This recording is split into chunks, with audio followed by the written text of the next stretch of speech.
मेरी मकान मालकिन पूरी तरह नशे में धुत थी। मैं उनको अपने कंधे का सहारा देकर उनके बेडरूम तक ले आया और उनको बेड पर लेटा दिया। वो बिल्कुल भी होश में नहीं थी। मैं उनको लेटाकर जैसे ही जाने लगा, वो मुझसे बोली, बेटा दरवाजा बंद करके मेरे पास आओ, मुझे तुमसे एक जरूरी बात करनी है। मैंने उनसे कहा, आंटी अभी आप बहुत नशे में हैं, आप थोड़ी देर आराम कर लीजिए, मैं उसके बाद आपके पास आता हूँ। इतना कहकर मैं वहां से जाने लगा। उन्होंने तुरंत मेरा हाथ पकड़ लिया और मुझे अपनी तरफ खींच लिया। वह बोली, बेटा तुम्हें तो पता ही है कि तुम्हारे अंकल कुछ सालों पहले मुझे छोड़कर चले गए थे। मैं बहुत महीनों से इस सुख के लिए तरस रही हूँ और अब तुम भी मुझे छोड़कर जा रहे हो। प्लीज मेरी बात मान जाओ। मैंने कहा, नहीं आंटी, ये बिल्कुल गलत है और मैं ऐसा बिल्कुल भी नहीं करूंगा। उन्होंने मुझे लालच देते हुए कहा, अगर तुम मेरी बात मान जाओ तो मैं तुम्हें एक ऑफर देना चाहती हूँ। मैंने कहा, मैं समझा नहीं आप किस तरह के ऑफर की बात कर रही हो। वो बोली, अगर तुम मेरी बात मान जाओ और मेरे साथ वो कर लो तो तुम्हारी बहन की शादी के लिए जितने पैसों की जरूरत होगी मैं वह सब दे दूंगी। आंटी की यह बात सुनकर मैं बहुत ही खुश हो गया था। मैंने सोचा अगर मैं आंटी का ये ऑफर स्वीकार कर लूंगा तो मेरी बहन की शादी के लिए मुझे पैसे भी मिल जाएंगे और साथ ही साथ मजे भी कर लूंगा। मैंने आंटी से पूछा, क्या आप सच कह रही हो? वो बोली, हाँ बिल्कुल सच कह रही हूँ, पर मैं तुम्हें पैसे तभी दूंगी अगर तुम मुझे खुश कर पाओगे।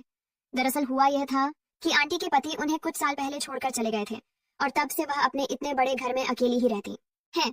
आंटी की एक बेटी है जो उनसे दूर अमेरिका में रहती है, तो कोई ऐसा भी नहीं था जिनके साथ वह अपना दुख दर्द बांट सके, और पति भी नहीं है जो उनकी जरूरतें पूरी कर सके। कुछ महीनों पहले आंटी ने मुझे अपने घर किराए पर रखा था। सच कहूं तो आंटी दिखने में बहुत सुंदर है और उन्होंने अपने फिगर को काफी मेंटेन करके रखा हुआ है। 35 की होने के बावजूद भी वह 25 की लगती है। 5 महीने पहले मैं आंटी के यहाँ पहली बार किराए पर कमरा देखने आया था। दरवाजा उन्होंने ही खोला था और उनको देखते ही मैं तो जैसे उन्हीं में खो गया। तभी आंटी चिल्लाकर बोली, लड़के तुम्हारा ध्यान कहाँ पर है, तुमको कमरा देखना है या नहीं? मैंने कहा, हाँ आंटी प्लीज कमरा दिखा दीजिए। उसके बाद आंटी मुझे कमरा दिखाने के लिए ले गई। वह मेरे आगे चल रही थी और मैं उनके पीछे चल रहा था। मेरी नजर तो बस एक ही चीज पर टिक गई थी। मैंने कहा, आंटी आपका कमरा तो बहुत ही बड़ा है और अच्छा भी है, मैं कल ही अपना सामान लेकर यहाँ रहने आ जाऊंगा। आंटी बोली, अगर यहाँ रहना है तो कुछ नियमों का पालन भी करना पड़ेगा। मैंने पूछा, कैसे नियम? आंटी बड़े ही मस्ती भरे मिजाज में बोली, जब भी मैं तुम्हें अपने कमरे में बुलाऊंगी तो तुम्हें आना पड़ेगा। मैं तुमसे जो कुछ भी करने के लिए बोलूंगी तुम्हें वह सब करना पड़ेगा। मैंने कहा, ठीक है आंटी जी, मैं आपकी सारी बातें मानूंगा। पर मैं यही सोच रहा था कि अचानक से आंटी को यह क्या हो गया है, वो मुझसे इस तरह की बातें क्यों कर रही है? मुझे भी कोई दिक्कत नहीं थी क्योंकि वह वाकई में काफी खूबसूरत थी। उन्हें देखकर मुझे भी कुछ कुछ होने लगा था।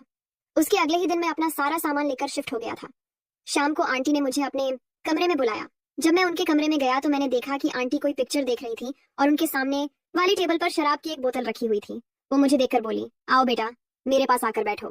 और हम दोनों बातें करने लगे। वह मुझसे बोली, तुम्हारा सारा सामान सेट हो गया है या अभी भी कुछ बाकी रह गया है? मैंने कहा, सब कुछ हो गया है आंटी, बस कुछ छोटा मोटा सामान लाना बाकी रह गया है। उन्होंने कहा, अच्छा कोई बात नहीं, यहाँ मेरे पास आकर बैठो।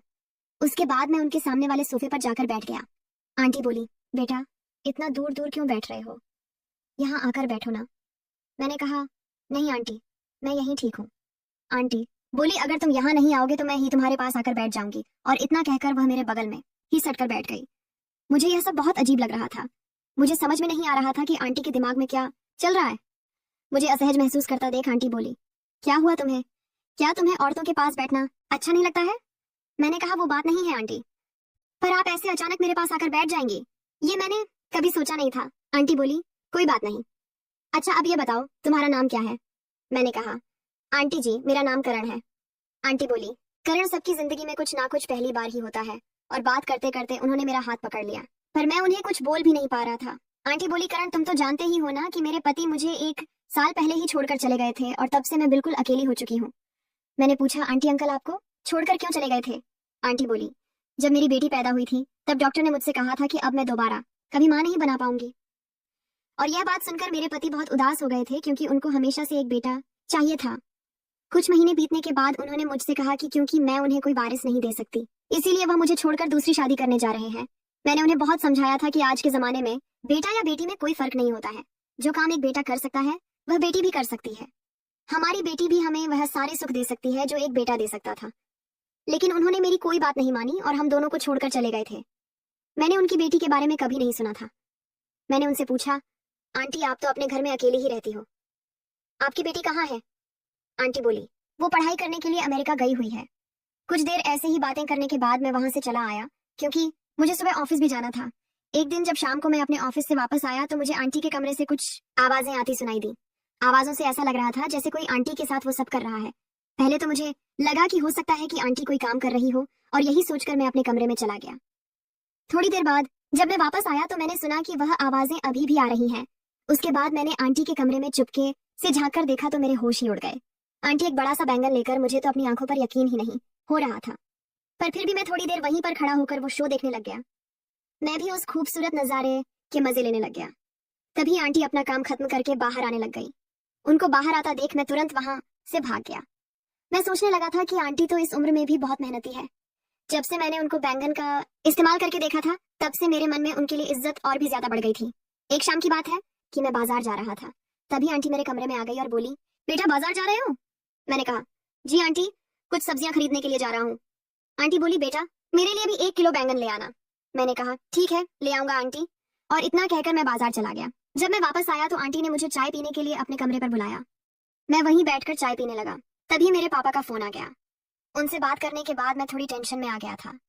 मेरी शक्ल पर टेंशन देखकर आंटी ने मुझसे पूछा, क्या हो गया बेटा, पापा से बात करने के बाद तुम थोड़ा सा उदास लगने लगे हो?